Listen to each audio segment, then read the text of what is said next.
Hello दोस्तों, आप सभी का स्वागत है आपके अपने YouTube चैनल टीम विशाल एजुकेशन पर।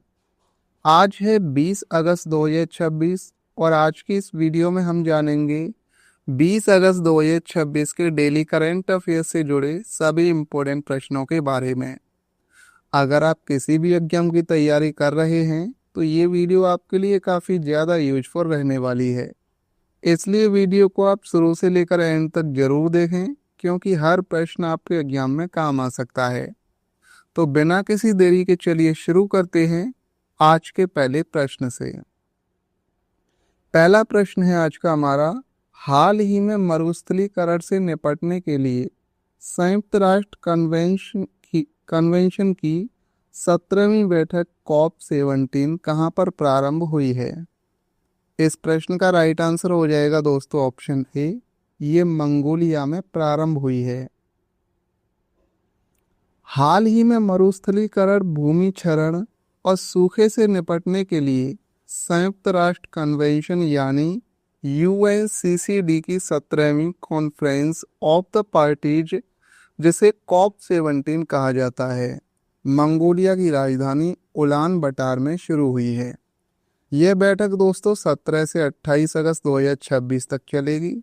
इसमें दुनिया के अलग अलग देशों के प्रतिनिधि भूमि क्षरण, मरुस्थलीकरण और सूखे की समस्या से निपटने तथा भूमि को फिर से उपजाऊ और स्वस्थ बनाने के उपायों पर चर्चा कर रहे हैं।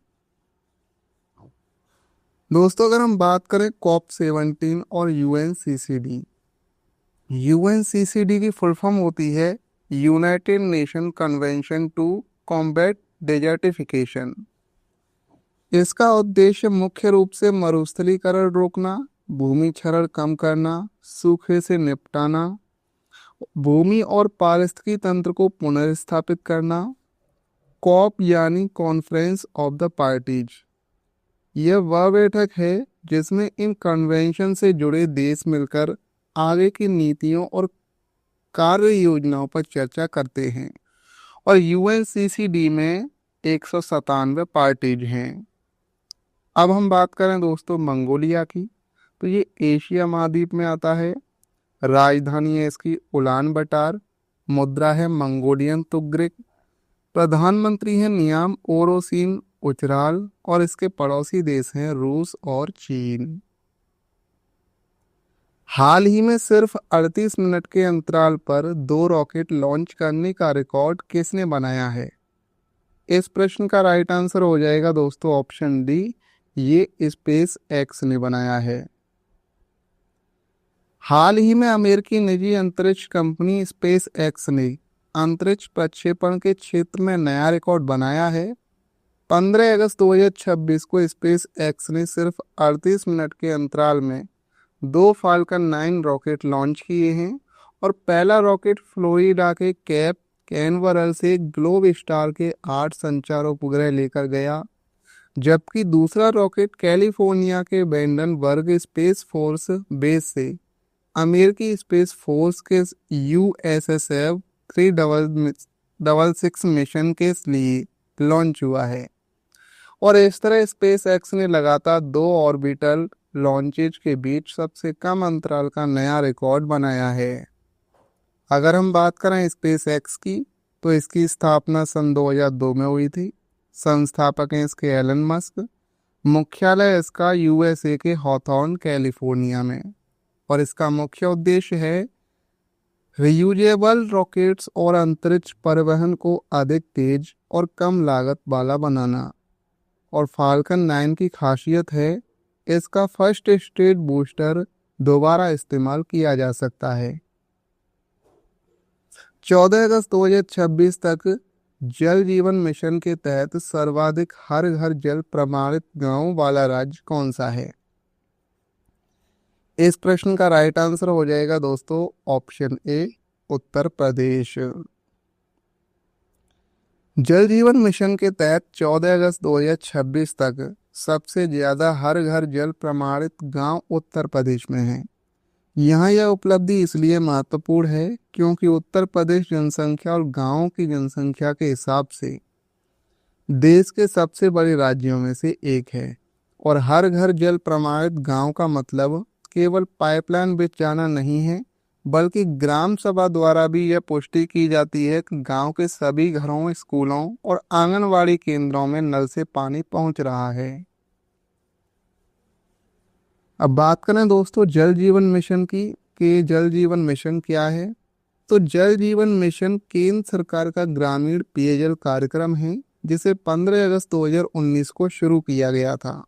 इसका मुख्य उद्देश्य ग्रामीण परिवारों को functional house hold tap connection यानी FHTC के माध्यम से घर पर नल का पानी उपलब्ध कराना है। बात करें हम उत्तर प्रदेश राज्य की, तो इसकी स्थापना यानी इसका गठन हुआ 24 जनवरी 1950 को।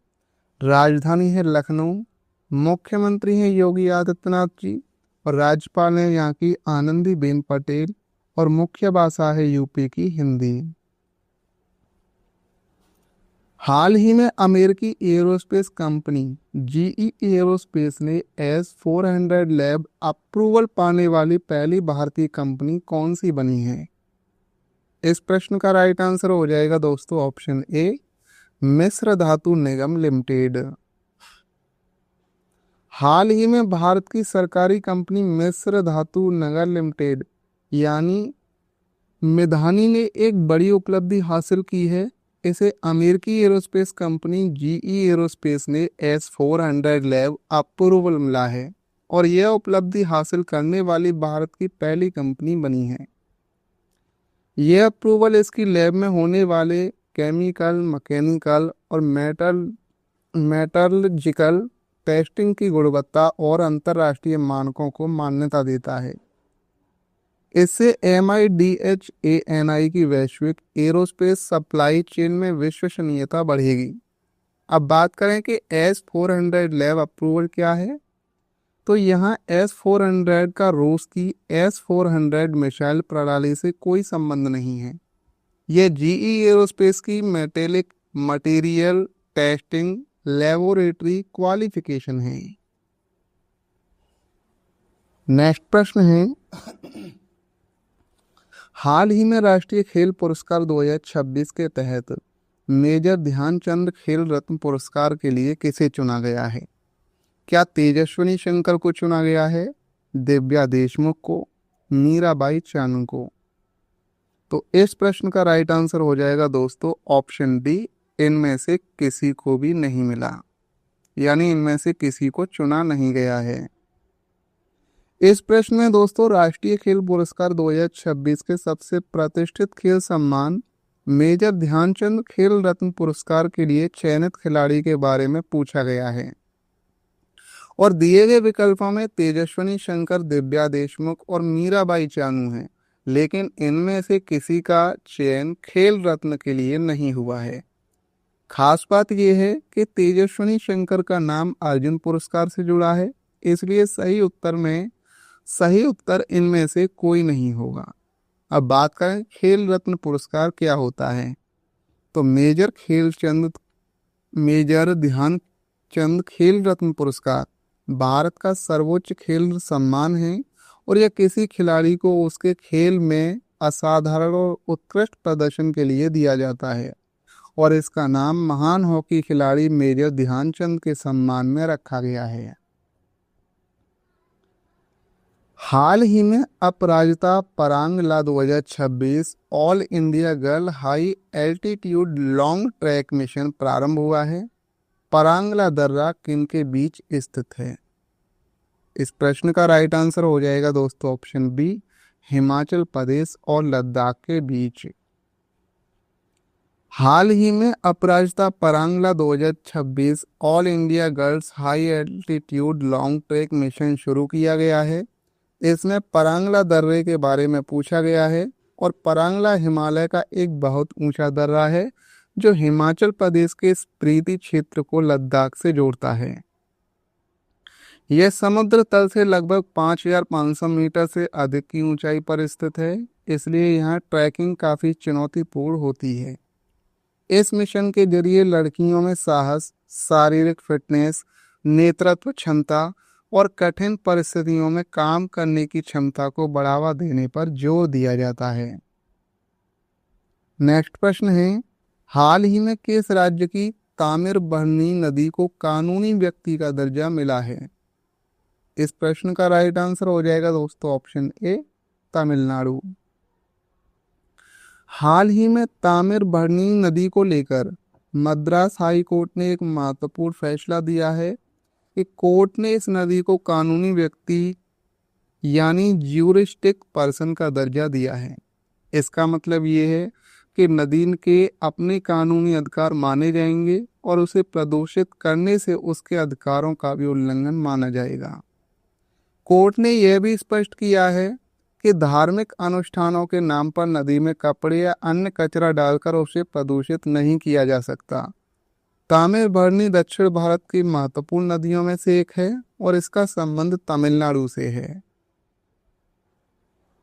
अब बात करें दोस्तों कानूनी व्यक्ति का मतलब क्या होता है, तो कानूनी व्यक्ति का मतलब इंसान बन जाना नहीं है। इसका अर्थ है कि कानून नदी को एक ऐसी इकाई के रूप में मान्यता देता है जिसे कुछ कानूनी अधिकारों की रक्षा की जा सकती है और इस मामले में मुख्य उद्देश्य नदी को प्रदूषण से बचाना है। अब बात करें तमिलनाडु राज्य की, तो इसका गठन 1 नवंबर 1956 को हुआ था। राजधानी चेन्नई है। मुख्यमंत्री हैं M.K. स्टालिन। राज्यपाल हैं राजेंद्र विश्वनाथ अर्लेकर। तमिलनाडु की मुख्य भाषा है तमिल और प्रमुख नदियां हैं वहाँ की कावेरी, वैगई, तमिलबरनी आदि। हाल ही में भारत ने किस देश के साथ रक्षा उपकरणों का संयुक्त उत्पादन करने वाला रक्षा सहयोग समझौता किया है?